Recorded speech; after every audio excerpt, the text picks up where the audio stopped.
Menteri Rangba ke Jelau Konrad ke Sangma minta kesini ke artrek ujeleu arjar arpundreu uleple ya ke solar photovoltaic plant ke 10 kilowatt St. Mary's Higher Secondary School Shillong ke bala pentre lengba ke Chief Minister Solar Mission ke ban penisa wepar umau jam bakongsan sya ke jeng pendan kam ya ke boarding ke bom lot show ne renewable energy bat ke roi ke par ke banek hapo ke Jelah ya ke skim la penteri kam da ke Meghalaya New and Renewable Energy Development Agency MNREDA bat kedai kawe na kijing pendat ya ki kor solar kabahe do ha ke Jelah pulih ha Meghalaya kani ke kor ke ba 10 kilowatt ke ba syongdor kumba 10 lak ke don ya ke bateri bat kershan bat la kemilenti bakan senyang shikat dai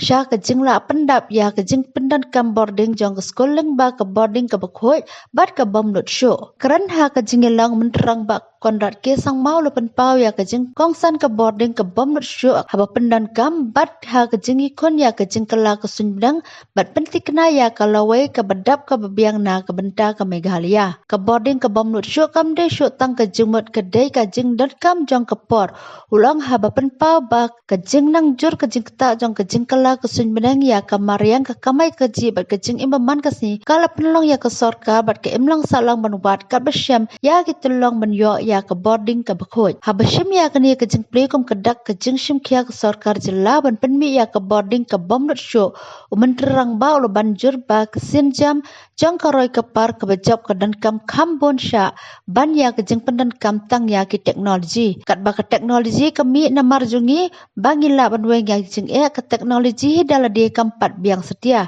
ke ke bakongsan kelong yang ni langila ni emen pengkla ya kata ke teknologi sya kelenti ke balaban penbej ulong hawa batai ya ke jing he jong commission ula pentip bapalat wei pensan megawatt ke jing tan boarding na kesi ledap ban pendat hajan nyos pak teli ki skul ha keleng ke Meghalaya pok ke CM Somar Mission kat ba ke jing pentrikam saha ki khatlai pak teli kin sa sedang no action menteri Rangba ula penpau ruh lor ke jing yo nong na ke projek baru ong bakan ke jeng pendat ya ke solar kami lenti bakan yarap ya ke skul banyo pelang kumba 1000 unit na ke boarding manlau benai ke bekot ya ke jinyo pelang pisa ke banjan kot 10,000 shibnai lane jan kot ya ke sanlak shisnam kibar pat kibar ai ke jeng keren ki kuntup ya Dr. Joram Beda Commissioner and Secretary Power Department ke Sister Sonia Chakko Principal of St. Mary's Higher Secondary School bat kiwai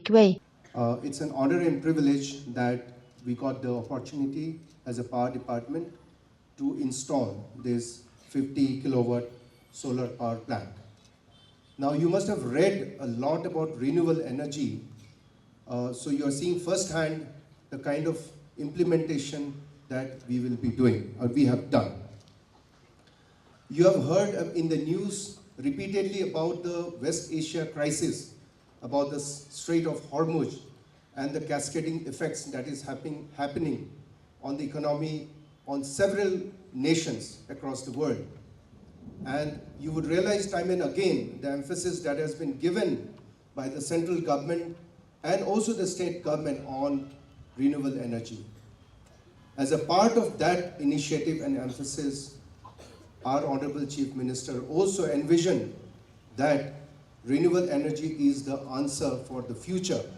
And for that reason, we are today seeing the light of the day that a 50 kilowatt, one of the largest solar power plants, have been installed in St. Mary's.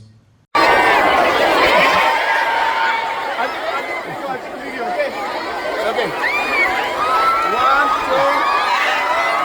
So I'm at St. Mary's Higher Secondary School